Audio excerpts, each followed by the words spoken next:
Dear learners, আপনারা accent শিখতে চান, অনেকে অ্যাকসেন্টের কোর্স করেন, আবার অনেকে জিজ্ঞাসা করে ফোন করে যে আমেরিকান ভাষা শিখেন না ইংল্যান্ডের ভাষা শিখেন।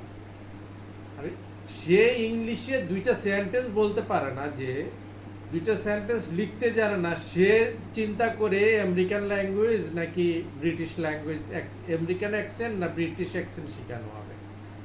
আগে ইংলিশে কথা বলা শিখুন, তারপরে ব্রিটিশ অ্যাকসেন্ট শিখতে পারবেন, আমেরিকান অ্যাকসেন্ট শিখতে পারবেন, যে কোনো অ্যাকসেন্ট আপনি শিখতে পারবেন। অ্যাকসেন্ট মানে প্রনাউন্সিয়েশন মানে উচ্চারণ। আপনি ঢাকায় বসে চিটাগংয়ের ভাষা শিখতে পারবেন না, ঢাকায় বসে সিলেটের ভাষা শিখতে পারবেন না, আপনি চিটাগং যেতে হবে অথবা সিলেট যেতে হবে। তদ্রূপ বাংলাদেশে বসে আমেরিকার ভাষা এবং ইংল্যান্ডের ভাষা শিখতে পারবেন না। আগে ইংরেজি ভাষা শিখেন, তারপরে ইংল্যান্ড যান, আমেরিকা যান, শিখতে পারবেন। Thank you.